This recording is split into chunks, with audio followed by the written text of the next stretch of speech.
Welcome to You and I. I'm Jackie Kai Ellis, and it's my genuine hope that through sharing our most vulnerable stories we know, in the moments where it matters so much, that we're actually not alone. It needs to be said, I'm not a professional, just someone with some personal experience to share. I do hope this is helpful, but as always, take the advice that resonates and ignore what doesn't. And don't hesitate to seek out professional help through a trusted source. We have resources on our website. I chose this month's question because I think we often undermine the pain and disappointment that can come from our workplaces. Because it's, quote, just work, we might think we don't have the right to feel as deeply as we do when things don't work out. But we feel deeply when we care deeply, and it's so obvious this asker does. They write, "You give your all, you burn out, you resign, and your boss could care less. How do you restart fresh?" This question was submitted through Instagram, but we keep all of our askers anonymous. So I've decided to name you Fresh Start. When I posted this question online, Kim Budziak responded, "Well, I got a rebound job, short term, lots of perks, anything to put myself first. Then moved on." It was such a pragmatic response that I knew she must have gone through something very similar. Here is my conversation with Kim. Hi, Kim. Thank you so much for joining me today. And I apologize for my voice because I'm kind of sick.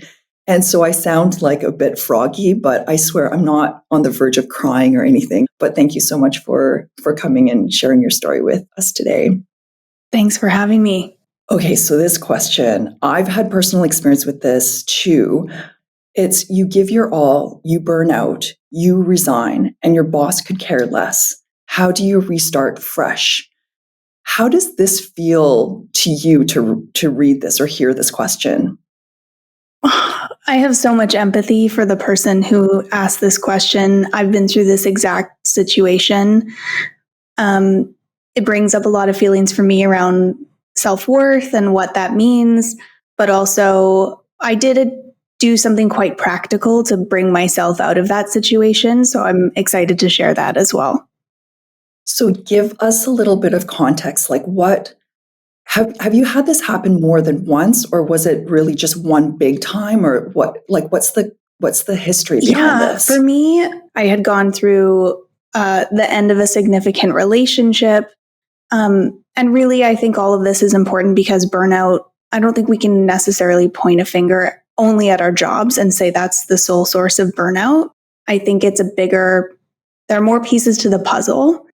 So my relationship ended, I was changing jobs, and I actually ended up going through a significant personal trauma that was medical related, and it kind of coincided with me starting a new job. So because of what I went through in that trauma, I was not showing up as my best self at work. The impression I was leaving people with was somebody who was not reliable, could not show up for work, was doing a good enough job, but I look back on it now and think that definitely wasn't my best work. And when I tried to turn to leadership for help or to provide clarity of why I was showing up the way I was not met with empathy. And I was, I would say, bullied even in some scenarios and made to feel really small. And it was a really kind of heartbreaking time for me. So yeah, I didn't feel like my boss cared about me at all, as a human being.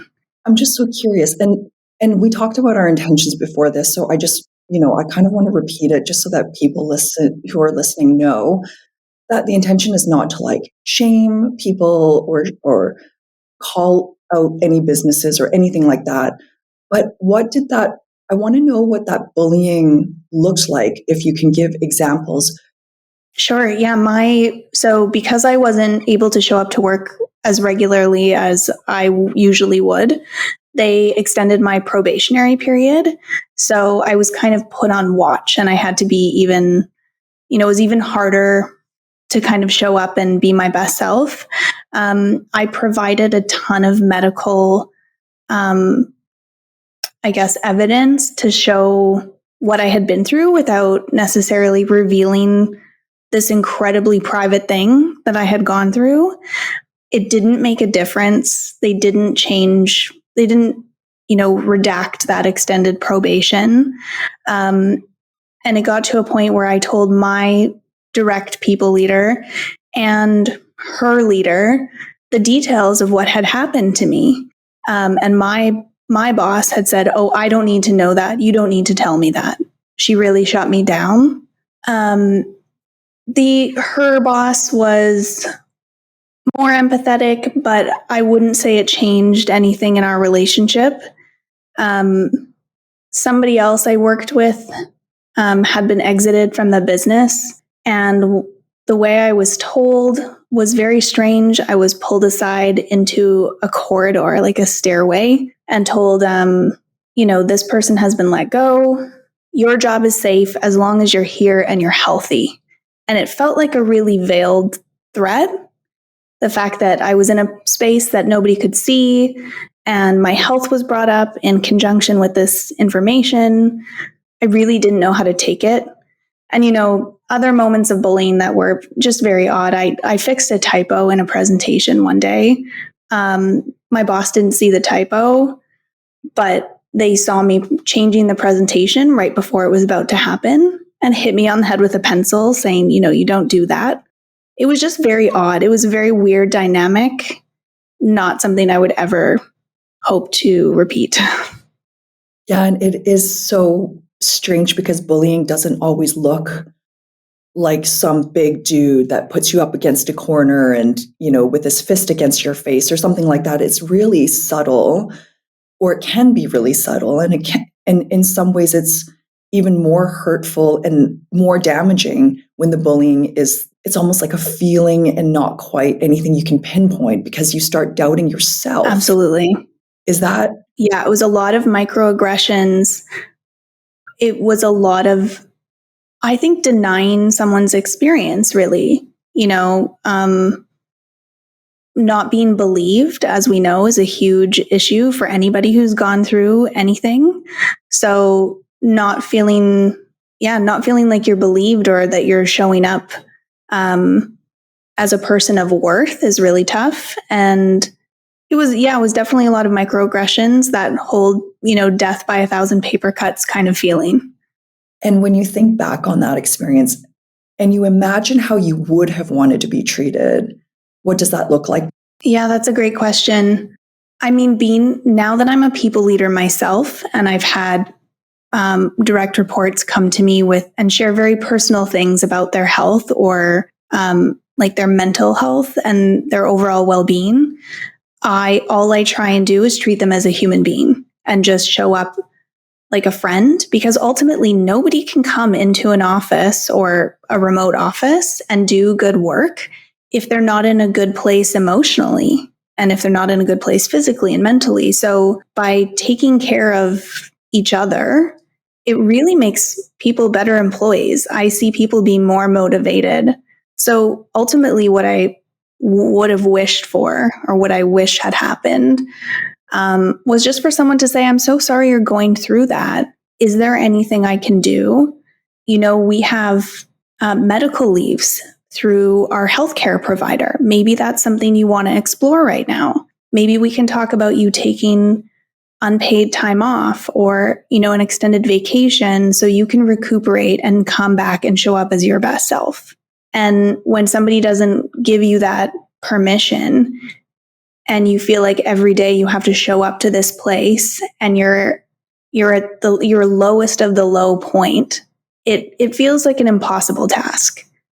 Yeah. And in the very least, being like, okay, what is the actual workload you can comfortably and reasonably accomplish during this time of your life?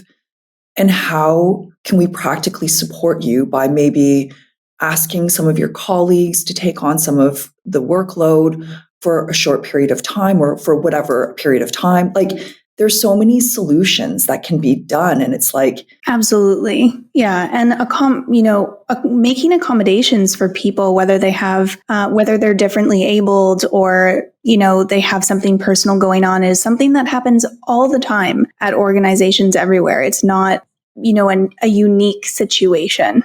Being a boss is really a privilege, and you have to care for other people, period. And if you're not going to be that person, and a lot of people end up in leadership roles who really, it shocks me how much they don't seem to care about their teams. when did you decide that you needed to leave that position? Honestly, by the time I realized I needed to leave, I also recognized that I probably should have left about a year earlier. There was a lot of anger stewing inside of me because of the way everything had transpired. And that's not naturally who I am as a person. I felt very resentful, very upset that nobody had stood up for me.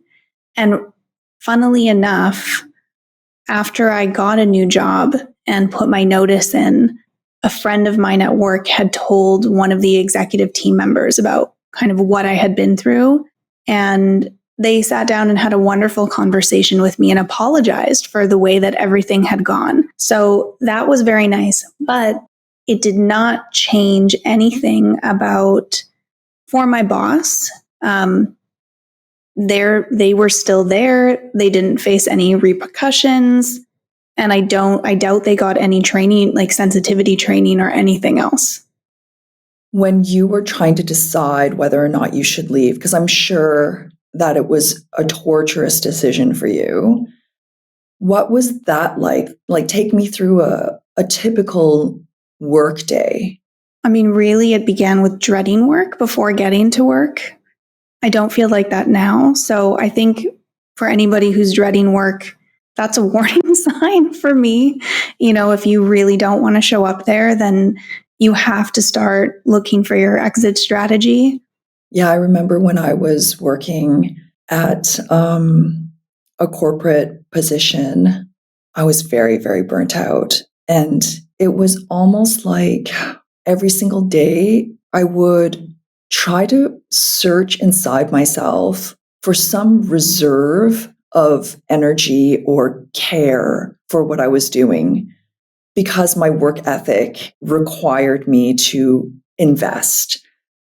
And it was at like the bottom of the barrel. And I remember right when I decided that I was done and I just needed to quit, I got a raise like that day, Oh my God. pretty much. I think it was like 40% increase in salary. Then I decided to stay for another year. But I think it was because they could sense that I was getting burnt out and they wanted to incentivize me to stay because I was valuable, because I was a workhorse, because I was genuinely doing like 70, 80-hour weeks. God. And we didn't get paid overtime. Right. And I did that for years. I was like the only one in the office at like 5 a.m. And on the weekends, I'd be there until, it was insane. On the weekends, I would go in and I would work until like 2, 3 a.m. sometimes, and nobody even noticed that I was there all the time because everyone had gone home and nobody knew. And the people looking at my timesheets, because I don't know if people still do timesheets, but they were the accountants. Right.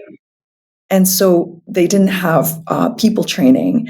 I think partway through my time there, I was like, hey guys, I think I need some time off. Like, I'm really tired. And they were like, what? You just kind of like started not that long ago. And I was like, okay, well, I need to like show you my timesheets because I'm working like crazy. A partner of the company sat there and calculated my timesheets. And the number of overtime hours I had accrued over something like 6 months was in the triple digits. Oh my God. It was insane. And nobody knew what to do. And so what ended up happening was they sat me down and just said, gosh, this should have never happened to begin with. It means that our system is wrong. Right. But the system didn't change. Because I think that what they said was generally you would get an hour back for the hour of overtime that you put in. So it was Right. like a honor system kind of thing. They're like, we can't give you your overtime back. So we'll give you a week vacation. That's it. And during that week, I remember I was dreading going back to work so much the entire week that I was still so burnt out after the week because I was just not wanting to go back. When you're burnt out, a week is never enough. You need at least 3. Yeah. Oh, when you're that burnt out, you not only need time, but you need solutions. Like if you come out of a dark tunnel for like a week, knowing that you have to get back in, it drains every ounce of recuperation that could have happened in that week. Oh, yeah. Hearing you say that really, really makes me think, what are the practical things I've tried to take away from these situations? And one is just having like some red flags for yourself. So now, if I worked that many hours, I would flag it immediately. And if somebody didn't seem to care, red flag, get out of there. What I see a lot in the creative realm that I work in is people not being recognized for what they're bringing to the table at the moment that they're hired. Companies tend to say, this is the role we have open. So if you're bringing more to the table than exactly what we're asking for, and you're willing to settle for less, that's on you. And I also think that's a red flag. You're right. Work and your relationship to the people at your workplace and your work is a relationship. And so there should be red flags and there should be deal breakers in your job. And like getting into a long-term relationship, we should know what those deal breakers are. And we should know what those red flags are. And we should know what we're worth. And we should also know where our weaknesses are. And we should know what our goals are in the relationship as well. Absolutely. I do think in my earlier years, especially with that one corporate job that I was talking about, part of the burnout came because I assumed that other people would acknowledge my effort, or the fact that they didn't know I was working that late is not necessarily their fault because I wasn't telling them either. I think you're part of a large group of people who think, at some point they're going to see everything I'm doing and I'm going to be rewarded. And that has not been my experience at all. I'll say just broadly across every job I've had. And now when I'm working with my direct leader, I keep an ongoing sheet of all of my accomplishments, everything that's been recognized by other people within the business. I am the biggest champion for my own work, and you really have to be. I don't think you can count in this day and age with the amount of turnover that happens inside of organizations. And, for the person who asked this question, if their boss ultimately doesn't think of them much as a human, then I think it's even harder to get that recognition. Absolutely. I think that I was so naive in a sense that I really believed in this meritocracy kind of system. But I don't think all workplaces are like that. I think ideally they would be, but we are responsible for our own boundaries as well. Sometimes we do need to manage our managers' expectations. Absolutely. Because our managers, should know, and that's their job to know, but we're all also quite human and we have our own work.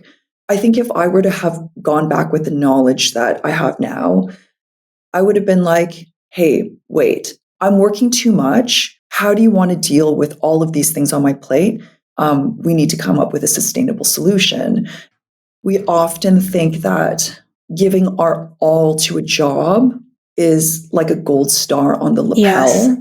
The star on the lapel made me think about something great a friend told me to help understand myself, but also other people at work. And that is, for some people, it's a job. They come in, they punch in at 9, they clock out at 5, and they go home. And their real life is, what they really live for. It's not the job. For other people, it's a career, right? They want growth. They want to look back and say, I accomplished something and that was significant. And I would put myself in that category. And for other people, it's a calling, right? What they're doing, they're out here trying to make a difference, change the world, change the industry, innovate, do something huge. So understanding somebody's motivations and how they show up to work, I think is really helpful. A great boss I had, this was one of the differences between them and I. For that person, it was a calling. They were so passionate about the work, and it was a point of frustration for me sometimes because I felt, well, unless I show up the same way, I'm never going to be good enough, but ultimately I don't want to care that much. I still want to get a great sleep, and have my weekends off. And I feel like they were so dedicated and so motivated by what they were doing that there were no true work hours. They were just happy to put in time whenever they had time. Yeah, I tend to work like it's a calling. That hasn't always worked out for me because I've gone through years of burnout, especially after Boku. Actually, it was a passion. It was my entire life, and I had just divorced my ex-husband when I started Boku. So I was like, I need this to work on so many levels. And I want this to work because this is my life's dream. And so I think that that's such an amazing bit of information that you gave, because had I known that at the time, I may have been a better leader. I think I started to understand it later because I remember giving someone the opportunity for advancement and they declined.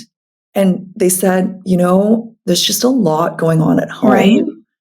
And I just want to clock in and clock out. And I was like, you do you, boo. I support you 100% in just staying exactly where you are.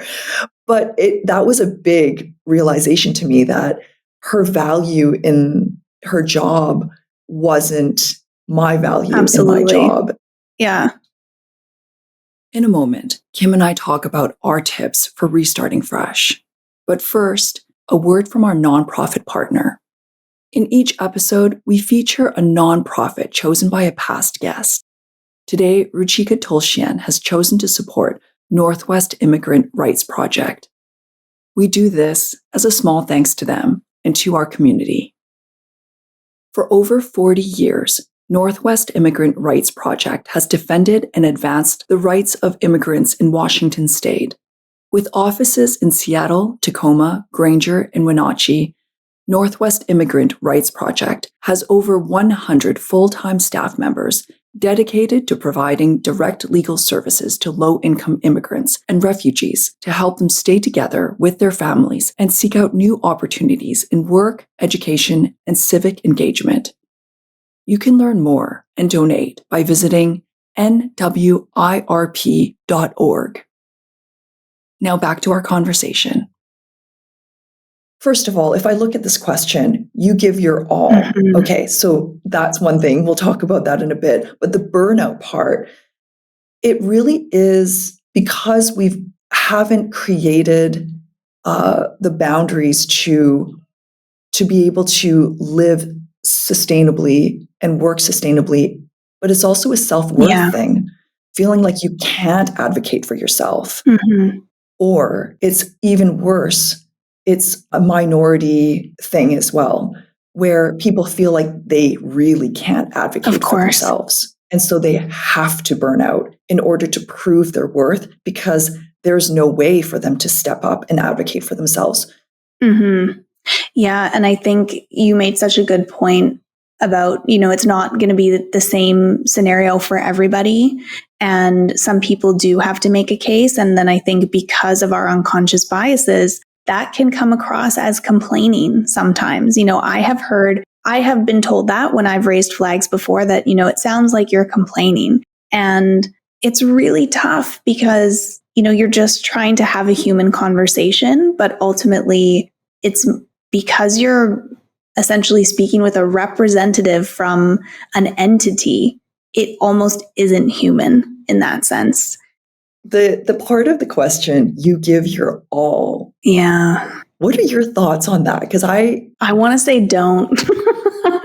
I want to say stop giving your all at work. I mean, it depends what your all looks like. I'm not saying don't put in effort. I'm would put myself in the really hard worker category. I care a lot about the product I'm creating being strong and solid, and like I want to make work that I want my name attached to. And as a creative, you have a portfolio, right? So you only want to put your best work out there in the world to say, this is what I'm capable of. But yeah, I think historically we've just been told that we're supposed to care so much about our jobs. And I hope that there's a shift.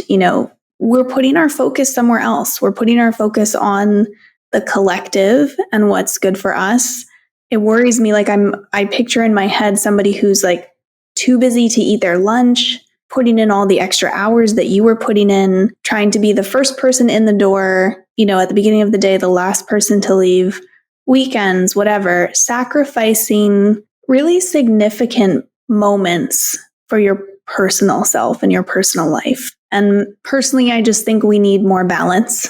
And I try and work for companies whose values I admire for that reason, because I hope that they will inherently live that culture. It's not always the case, but I always hope for that.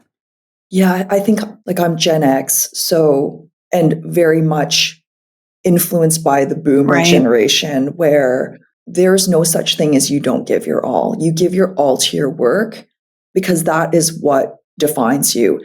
And now I'm like, even if it is my calling, I still gotta eat. You do. Like, even if it is my calling, I still have to go to the bathroom. And I mean, I'm saying this a little bit to myself as an epiphany, because I think I'm burning out as a mom, and I am giving my all because I don't know any other way to do something. Right. And I'm having to undo this very hardwired, I guess, habit, or I wouldn't call it a habit, actually. I'd probably call it a core story that I've been told that I need to do some research on and go, well, wait a second, how true is this story and how is this story working for me? And then write a new story. So I'm kind of currently doing that with my child. Mm-hmm. And I do have a bad habit of burning out because I care so much, and I don't want to not put everything that I have into something that I care so much about. But I do that with my work as well. And so I have like a high burnout rate. I think that there's this like searching for validation or people pleasing that causes or is one of the contributors to feeling like you need to give it all and feeling like you need to burn out. Because I think that sometimes my mentality, and I do have to do a little bit of digging here, my mentality is like, unless I burn out, it means that I didn't do a good enough job. Yeah. Because I didn't give it my all. It's different for everyone, but giving my all means I'm not going to the bathroom. I mean, yeah, it sounds like there's some reframing that maybe needs to happen where, giving your all means consistently having the energy to give in every aspect of your life. So giving your all can actually mean balance. It means that you need energy in the tank to move forward. That is such good advice. That's going to change my life, I think. You'll have to let me know. Like, I actually think that piece of advice will change my life. Like, what does it look like to give your all when everything is healthy? Yeah. If you know you always want to give your all, then you're always going to need energy. You're always going to need like the drive and the motivation. So how do you make sure that you always have the things you need to give your all? And if you push past your limit and you don't have those things anymore, then that's when you need that time off. Mm-hmm. I took a medical leave at a different workplace for a family reason. And I was received with so much love in that scenario. And I had so much anxiety over how I was going to be perceived in taking that time away. And it was so incredibly healing. I had 8 weeks off of work. It took me a month just to stop crying and just feeling like horrible in the situation that I was in. It felt so good to actually be able to come back to work restored. Also, as a business, just knowing that you're not going to be effective anyway. I bet you had way more loyalty to the business after that happened. Yeah. I would have liked to stay there longer had the opportunity been available. Yeah. And I think it brings up the last part of the question of like, and your boss doesn't even care, like this idea of like, care. And I'm making an assumption here with the person who wrote in. The fact that they included that as a note makes me think it was upsetting to them. And I'm so sorry that happened. And I hope it doesn't happen again. But I also think that's an opportunity for them to continue on and like interrogate the next person that hires them. Because if your boss doesn't have a level of care, then maybe that's not the place that you should be working. Yeah, when I read the question, I almost read it with this sense of like betrayal. Yeah. Like they didn't even care because this person put everything that they had into caring for their boss, essentially, or the company. And to not be cared for back reciprocally must have felt like a huge, disappointment, but also, a betrayal. And like heartbreak kind of comes up for me in a way too, because I think what you said earlier is so true. It is a relationship ultimately. So if you've entered into a relationship with someone and they're not meeting you at least halfway, that is heartbreaking in its own way. Yeah. And imagine you break up with in this relationship, you put everything you have into it and you break up with them and they actually don't care. Yeah. And I imagine it brings up questions of like, well, what was I worth then to them if they didn't even care? Or so I didn't go through this part, but I can imagine how it would just destroy your sense of self-worth again, even more so after that. Yeah. Did you ever have to go through that? Like, did your bosses care when you resigned? That job where I was burnt out, no, I don't think my boss cared. I think they were glad probably to see me leave because maybe I was a squeaky wheel in some ways that, made their job harder. I actually did a lot of counseling around that first boss and that whole trauma that I experienced. And my counselor at the time was so lovely. She said to me, this person might not have the capacity to care. And when we think about people like that, when we think this person was raised in a set of circumstances that I don't know anything about, like you said, we bring our parenthood dynamics to work sometimes, right? So maybe they weren't brought up to care. I'm not sure. But once I realized they might not have the capacity to give me what I needed, it allowed me to ultimately offer some forgiveness for that situation. I don't know if I've entirely forgiven everything, but I do try. Yeah. And the forgiveness part, I think, will hopefully come for the asker, but it does take time. Yeah. And I don't think that even now, I mean, it was 20 years ago, and I still sometimes think back and go, that idiot, I still have a little bit of like, you just didn't even know what you lost in me, buddy. I mean, obviously it's not strong. Like it feels like 5 lifetimes ago for me now, but I think that there is always a little bit of work to do around that forgiveness when you've suffered so much heartbreak. I guess this brings us to the last part of the question, which is how do you restart fresh? And this is what I wrote in when you posted the question, because I do think there's a solution. This is my personal opinion, but I say get a layover job get a stepping stone job. If you're truly burnt out the way that I was burnt out, I needed to go somewhere that, I hate to say it, I didn't care that much about it or how I particularly showed up. I needed somewhere I could go to recharge my batteries and remember that I was a good person, a hard worker, and really good at what I did. And I knew that I wasn't going to stay there very long. So I didn't get attached to it. I didn't get super attached to like what people thought of me the way I have in other workplaces. It was really healing for me, actually. It really let me remember that, oh no, like I know who I am and I know what I'm doing and I'm going to continue on from this and have a great career. Basically, you got a rebound. I did. It was totally a rebound.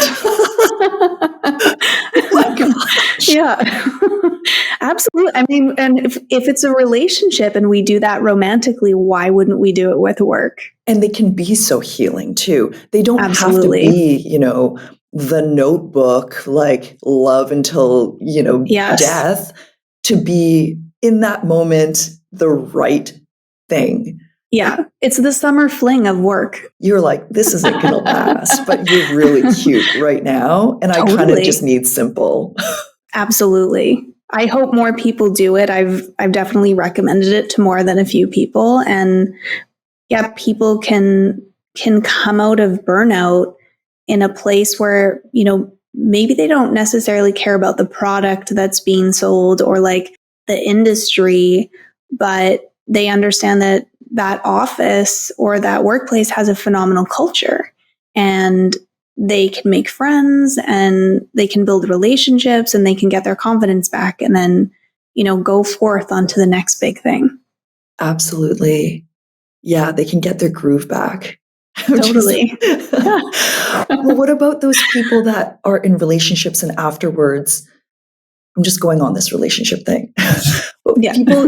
people afterwards are so heartbroken that they cannot even imagine themselves even going into a rebound. And I imagine that for some people coming out of a job like this, they just wouldn't even want a rebound job. What would you say to them? I want to say do it anyway. Yeah. Sometimes you don't know something's good for you until you've been forced into it in a way. Forced is maybe the wrong word, but like a friend has given you a gentle shove towards, if I think about myself, if we're doing this relationship metaphor, you've broken up with someone, you're single, you're heartbroken. Your friend says, oh my God, have you met, Dave? Dave's really, he's cute, he's funny. You guys aren't going to last together, but like, he's just going to make you laugh. Then like hang out with Dave. Like let this job be your Dave. Yeah. And if you can financially support yourself afterwards to take a long break, yeah, by all means. But most people don't have that luxury. And so you got to eat. So you maybe just find a Dave. For sure. And maybe, if we think about you and your career being a calling, this is a moment to scale it back and be like, what does it look like when I'm working and it's not a calling? What does it look like when it's a career? Or if it's me, I scaled back and said, this is a job. I'm not invested the way that I would usually be invested, and that's okay. It doesn't mean I do bad work. It doesn't mean I'm rude to my new colleagues. It just means that I'm not giving my all here, and that's totally fine. How does one find love again if we're going to carry this metaphor through? Like restarting fresh doesn't just mean I have a Dave job now. It means, how do I find that inspiration again? How do I rediscover who I am again in the context of work? How do I reinvent myself and find work that does care about me or that makes me feel like valued and worthy? How does one go and find a long-term relationship again after a breakup? Yeah, this is such a great question. I think this is a know thyself moment. When I was looking to leave this bad job, my counselor said, why don't we do this thing called a strong interest inventory? And it basically just measures what you're interested in. It has nothing to do with like career specifically. So things that came up for me that were very obvious to the jobs I was already doing were like communications and media. I also love to travel. I also love being outside. I like beautiful things. Like some of the suggested careers that popped out at the end of doing this interest inventory were like flight attendant, florist, photographer, things that were creative, involved exploring, had to do with nature, those kinds of things. So I'd say step back, take a moment, think about what you love in life outside of the context of work. And how can you bring your love of life into what you want to do in your career? Mm-hmm. And is there a path you can follow there? I mean, ultimately, that's what you did, right? When you opened Boku. Right before I opened Boku, I had my own design business. And I think that for me, it wasn't so much of burnout that caused that shift. I'm just trying to remember because it was so long ago. And I wrote a book about it, so you'd think I would remember, but I read it. It was great. Oh, thanks for reading the book. I'm always so happy when people say they've read it because you do things in a silo and you don't really realize. It's not like everyone that reads the book, I get a ping that tells me. So I just think, has anyone read it? Like, I don't even know if my mom's read it. Anyway. Oh my God. So good. Actually, I remember something significant from your book that I think about every time I go into a patisserie, which is the humidity, the location, all of these things can shift how a croissant turns out. I had no idea. So one of my favorite patisseries moved locations and the croissants just aren't quite the same. Not like worse or anything, but yeah, I remembered that from your book. Yeah, they're finicky little buggers, which is why I never make them anymore. People are always, do you know what the most common assumption is when people find out that I was the owner? Is they're like, oh my gosh, your husband's so lucky. He probably gets freshly baked croissant all the time. And I'm like, I don't even remember the last time I cooked a meal because I just got so burnt out by food that I actually stopped like tasting it because food was my work. It was my life. And oh gosh, anyway, talk about burnout again. Yeah. But yeah, it's so funny. People are like, man, you must bake those every Sunday morning. I'm like, first of all, they take 3 days from start to finish. So like nobody's baking these on Sunday morning. Okay. Yeah. I feel the same thing happened to me with writing. People would say, or, you'd get these suggestions like, oh, you should journal. Journaling really helps you. I'm like, I write all day and I look at other people's words all day for work. I can't look at words anymore. I don't want to put a pen to paper. I don't want to write something for me. Yeah. If you want to not do something, do it for work. Totally. and really, I mean, I do love what I do. Like I'm in a very fortunate position to always choose things that I love to do, but I choose them so much more carefully now because I know that if I choose it for work, it might mean that I never do that thing anymore. Totally. Yeah. That is such a great point. Yeah. Like if you were to give this asker any advice at all to their question, what would it be? I'm going to go off on a slight tangent here, I feel, but I'm going to say stop drinking for now. Maybe it's not alcohol, but if you have a vice that puts you in a downward spiral kind of cycle, I would say try and be really conscious about that and see if there's something that you can eliminate, whatever you can do to care for yourself in a really significant way and stop one of your patterns in its path. If that's not a helpful pattern, that would be great. I think we also put a lot of pressure on ourselves to have this like fresh start feeling of like, I need to get over it. I need to feel joy. I need to feel liberated from leaving this behind. maybe you might not feel that way. Maybe you might be mourning. You might be in grief over what you just went through. There's no one right way to feel. Just remember the things that you do love and try and do more of them. Try and break up with work as a concept maybe for a little while. Like you said, if you can take time off, take time off. Otherwise, like maybe you like bouldering, like go bouldering. Maybe you like food, go eat something incredible. Like just do something that's actually going to light you up and not bring you down. Also, I keep thinking of other times I've been burnt out. I think there needs to be this letting go at some point of that like pressure to do something else or be something else, or pressure at all, pressure, period. Just get rid of the pressure, because that I think will slow down the healing process, because so much of the healing isn't about, well, what's coming next? What's coming next? It's about, okay, well, what just happened? What am I feeling in this present moment? What is happening for me right now? And focusing on the right now, as trite and whatever as it sounds, the present moment. But it's true, whatever happens later will just happen later. Right now, it's about healing, and it's about being good to yourself.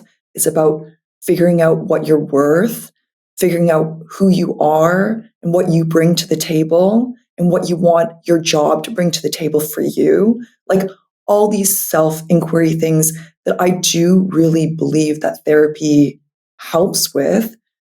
I also, on this idea of starting fresh, I'd say take some informational interviews. This was like a big thing when you're just starting your career, that you just go out and meet people for coffee and learn what they're doing and yada, yada. I mean, if you're interested in an industry, or you've always admired or even envied somebody else's career, like maybe just ask that person to hang out, like grab a bite, grab a coffee, see if something comes of it. I think people would be shocked how much career growth can come out of just networking and being curious. I feel like almost all the roles I've had have been because somebody recommended me. I remember I was really inspired by the Four Seasons Hotel, like all the little things that they've actually created in their history. Like, how you have mini shampoos and soaps?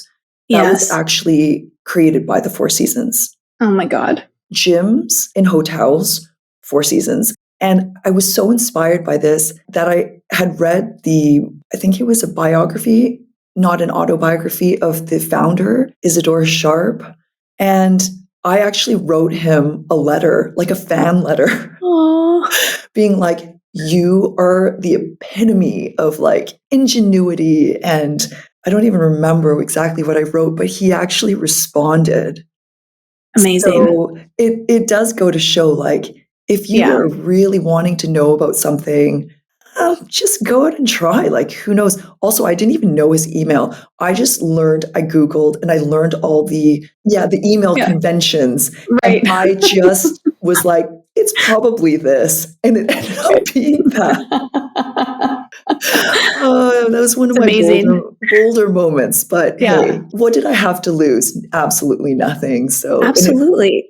This has been such a great conversation. And I do hope that the asker, get something out of this. But there were some great moments. And I just want to thank you so much for sharing and being so wise. And oh my God, of course. Changing my life, essentially. Anything I can do to help, I'm so happy to have been here with you. So thanks for having me. Thank you. Dear Fresh Start, when I think back to the time in my life where I was a young designer, desperately trying to prove myself, prove my worth through my work, feeling lost and trying to find a place for myself through accomplishments and accolades, accruing not triple-digit overtime hours, as I mistakenly remembered in the interview, but actually triple-digit overtime days. I wish I could go back and share with her some of the same wisdom that was shared today.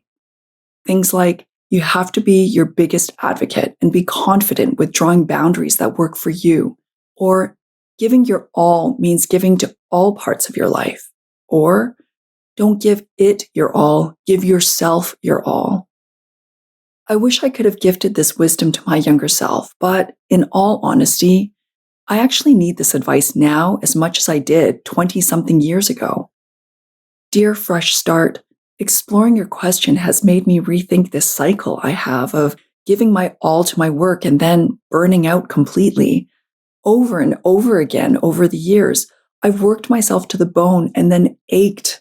I tend to dive in so wholeheartedly for so long, blinded by my desire for something, that I inevitably drown in all of it. And your question prompted me to see that I'm still trying to prove myself, albeit a little less desperately, but I'm still feeling lost, still trying to find a place to belong in a crowded room, still trying to make space for myself with a title or an accolade, with external validation, just something that can be written in black and white on a piece of paper that says you're worthy. And though I thought I had somewhat separated my self-worth from my work over the years, even to the point of rejecting my titles altogether, deep down, there's still a part of me that feels like I need to prove that I'm worthy of being seen, of being loved, safe. And I've done this with everything I've cared about in my life, not just work. Whether it's a passion I have or finding a partner in life, funny enough, I was even so focused on healing myself that I burnt out from positivity and self-care for a certain period of time. And now, I full well know that I'm in the midst of replaying this pattern with motherhood. In some ways, I assumed that maybe this was just me. I get really passionate. I get really obsessed about things that I love. But now that burnout is really not an option, especially not for motherhood, I have no choice but to dig deeper, to question my motives. What is this desire I have? What is this something? Why do I do this? What am I getting out of it deep down, even unconsciously? On the other hand, there is this inspired part of me fueled by curiosity, one that spawns a life-giving passion. But at what point does this turn into destructive suffocation? And how? And why? Dear Fresh Start, I write about this because I think being curious about why we give our all, why we allow ourselves to get to the point of burnout is one important key to restarting fresh. It's hard to feel hopeful about the future if the future is shrouded in fear of being hurt again. And mustering the energy and courage to restart only to find yourself in the same pattern will only wear away at us more and more. And though we really can't predict what challenges will come, and we can't dictate how others will treat us, but we do have control over how we approach these challenges, where we choose to give, how much we choose to give, and how we define our worth in the midst of it all. Knowing our worth can come from listening carefully to those old stories kicking around in our bodies, dismantling them, and writing new ones that work better for us now as who we are now. For me, I think I've understandably placed so much of my worth on external validation because as a very young child, I already believed I was a failure. It seemed that every measure of what could make my family proud, good grades, math skills, playing instruments, whatever it was, I fell painfully short. I constantly felt like a disappointment to my parents, and I remember it weighing so heavily on me. This poor little girl believed that she could never be loved without working harder, longer, giving it her all. And I did all of that over and over again until now, because subconsciously, deep down inside, maybe I just didn't want to fail. I didn't want to fail at being worthy of love. I kept at it, even ignoring all my past accomplishments, striving for more and more, because feeling worthy can never really be accomplished. Feeling worthy comes by just accepting that you are. My dear Fresh Start, I'm not sure what your old story is. That was mine. And as for what to do with it, I think I'm going to choose to honor it, respect it. It has played and is still playing a pivotal part in teaching me deeply about worth. But now, I want to start writing a new story. Maybe the story will be about accepting my worth, allowing it, instead of constantly working to prove it. Maybe this new story will feel relaxed, fun, exciting, inspiring, energizing, easy even. And if it isn't, maybe that's a sign for me to get curious about whether my worth is sitting outside of me or sitting securely inside of me. As for restarting fresh, I do hope genuinely that you get some time to recuperate, that you get time to mourn, to get angry, and to forgive. Whatever that looks like for you, I hope you do treat yourself very well. And I hope that you surround yourself with people that love you. And then one day, when you start to feel ready, when you get a little bit of inspiration, I hope you take a moment to honor your old story and then write a fresh new one that works for you. Thank you so much, Kim, for being our guest and for being so generous with your wisdom and personal stories. Fresh start, I hope you got something helpful out of this. If anything, just know that you're not alone. You see, we all struggle, we all mourn, we all yearn, question, laugh, and cry. No matter our age, background, or titles, at our core, we're all not so different, you and I. So for the next couple of months, I'll be focused on writing my upcoming book, To You Who Wonders. It's an advice column meets memoir. To make some space for that, I'm going to be recording words from my past advice column, Ask JKE, which I wrote for Vitruvi's magazine, Natural Habitat. You know, it's been a few years since I wrote them. Some advice I think is timeless. I'm really curious as to how my advice would be different now. So in these episodes, I'll read out the column and also share my reflections. What's evolved? What would I have written differently? Or what was I experiencing at the time I wrote it? I really hope you tune in and enjoy the Ask JKE series. Thank you again for joining us today. If you enjoyed this episode, like and subscribe to our channel, which helps others who might be interested find us. And feel free to share this episode with someone who may find it helpful as well. I'm Jackie Kai Ellis, and here are some words of wisdom. Dear Asker, I think the answer lies within you already. You said it yourself, you gave it all. When I hear this, the first thing that comes to my mind is that you are a dedicated person and a hard worker, which are two really strong qualities. These qualities are very valuable for most employers, but also for people who decide to pursue their own project. If your boss didn't see it, others will. Remember that there can be hundreds of reasons why your boss seems not to care, and I insist on the same because only your boss knows how he or she really felt about the situation. Maybe your boss wasn't happy to lose an employee and just pretended that he or she didn't care. You will never know for sure. But the question is, should it matter anyway? Why giving so much importance to someone who doesn't care? If you were the boss, would you treat one of your own loyal employee like this? If not, why would you value your boss's opinion so much? So my word of wisdom to you would be that if you are the type of person for whom to give it all comes naturally, then don't give it all to the boss or to a company. Give it all for yourself first. Give it all for the person you are. Give it all for your dreams, for who you aspire to be. Give your time and love to your loved ones for the things that brings you up, not the things that brings you down. Remember to be gentle to yourself and to give yourself credit for your achievements, whether big or small. Leave the past behind and look at the future. You can't control how others are seeing you, but you have control on who you want to be and on how you want to plan your next journey. Just remember, others' opinion do not define you. We do not know each other, but I wish you all the best.